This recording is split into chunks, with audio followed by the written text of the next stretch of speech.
बड़ों का दिया आशीर्वाद और अपनों की दी हुई शुभकामनाओं का कोई रंग नहीं होता, लेकिन जब ये रंग लाते हैं तो जीवन रंगों से भर जाता है।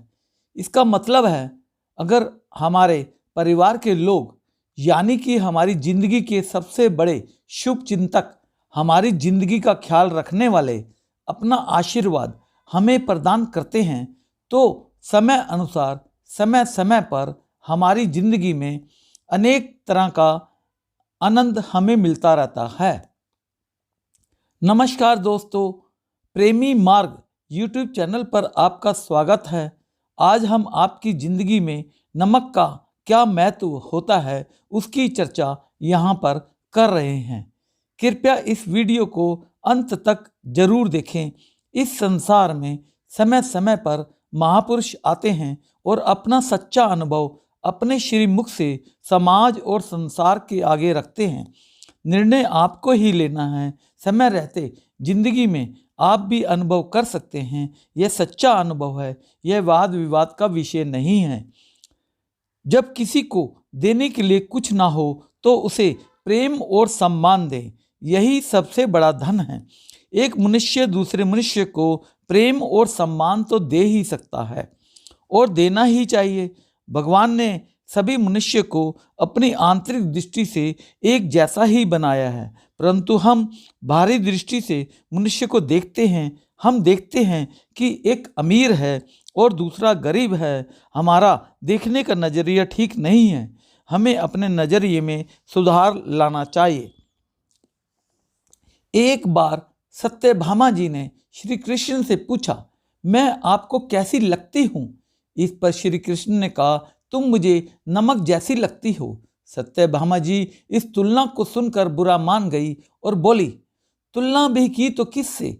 आपको इस संपूर्ण संसार में मेरी तुलना करने के लिए और कोई पदार्थ नहीं मिला। श्री कृष्ण ने उस वक्त तो किसी तरह सत्यभामा जी को मना लिया और उनका गुस्सा शांत कर दिया। कुछ दिन पश्चात श्री कृष्ण ने अपने महल में एक 56 भोग का आयोजन किया, जिसकी व्यवस्था की गई। सर्वप्रथम सत्यभामा जी से भोजन प्रारंभ करने के लिए आग्रह किया।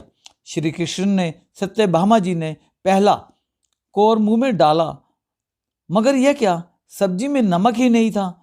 कोर को मुंह से निकाल दिया। फिर दूसरा कोर मावा मिश्री का मुंह में डाला और फिर उसे चबाते चबाते बुरा सा मुंह बनाया और फिर पानी की सहायता से किसी तरह मुंह से उतारा। अब तीसरा कोर फिर कचौड़ी का मुंह में डाला और फिर बाहर थूक दिया। तब तक सत्यभामा जी का पारा 7वें आसमान पर पहुंच चुका था। जोर से बोली, किसने बनाई यह रसोई? सत्यभामा जी की आवाज़ सुनकर श्री कृष्ण दौड़ते हुए सत्यभामा जी के पास आए और पूछा, क्या हुआ देवी, क्या गड़बड़ हो गई क्या? इतने क्रोध और गुस्से में क्यों हो? तुम्हारा चेहरा इतना तमतमा गुस्से में क्यों हो रहा है? क्या हो गया? सत्यभामा जी ने कहा, किसने कहा था आपको भोज का आयोजन करने को? इस तरह बिना नमक की कोई रसोई बनती है?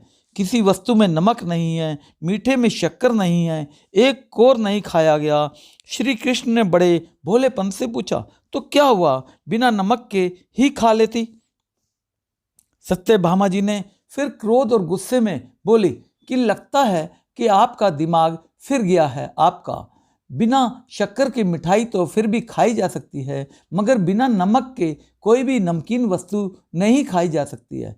तब श्री कृष्ण ने कहा, तब फिर उस दिन क्यों गुस्सा हो गई थी? तब जब मैंने तुम्हें यह कहा तुम मुझे नमक जैसे प्रिय हो। और सत्यभामा जी को सारी बात समझ में आ गई। यह सारा किस्सा उसे सबक सिखाने के लिए किया गया था। इस कहानी से हमें क्या शिक्षा मिलती है?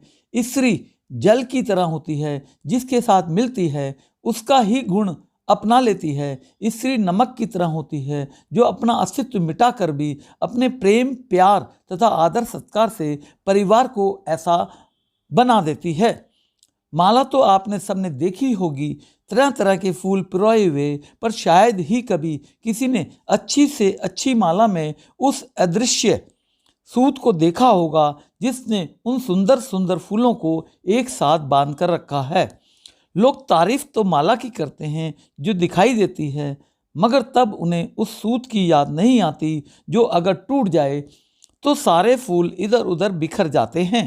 स्त्री उस सूत की तरह होती है जो बिना किसी चाह के, बिना किसी कामना के, बिना किसी पहचान के, अपना सब कुछ खोकर भी किसी के जान पहचान की मोहताज नहीं होती है। और शायद इसलिए दुनिया श्री राम के पहले सीता जी को, कान्हा जी के पहले श्री राधे जी को याद करती है। अपने को विलीन करके पुरुषों को संपूर्ण करने की शक्ति भगवान ने स्त्रियों को ही दी है। ज्ञान बिना नर सोवे ऐसे, लवण बिना भव व्यंजन जैसे।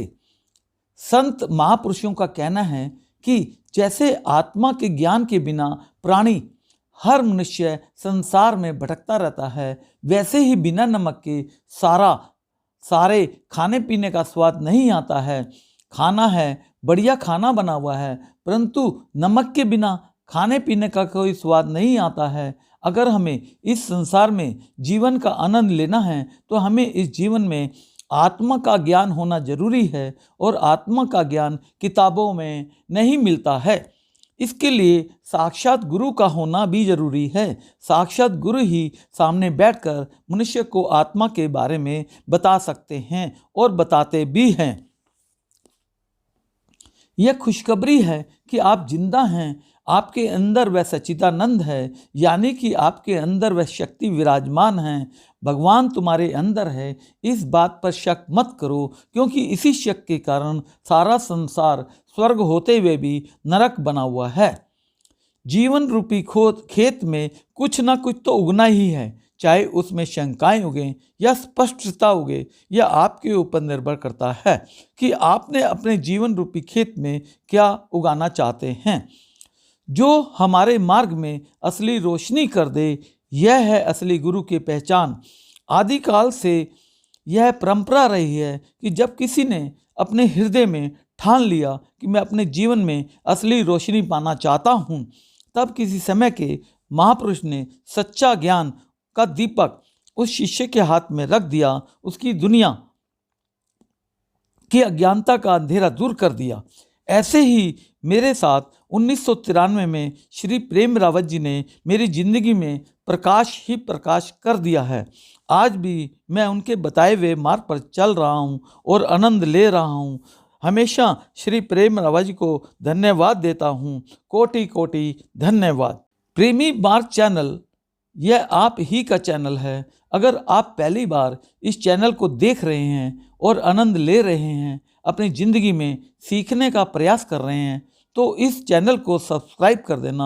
और अगर आपको इस वीडियो से 5% भी फ़ायदा मिला है तो इस वीडियो को अपने मित्रों, रिश्तेदारों, पड़ोसियों को शेयर करना।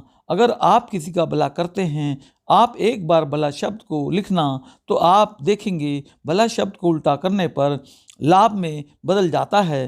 तो आपका लाभ इस जीवन में होने ही वाला है, निश्चित है, गारंटेड है। इसलिए हम प्रत्येक वीडियो के अंत में कहते हैं, लिखते हैं, कर भला हो भला, अंत भले का भी भला, हमारा भी भला हो रहा है। धन्यवाद। आनंद लेना मत भूलना। धन्यवाद।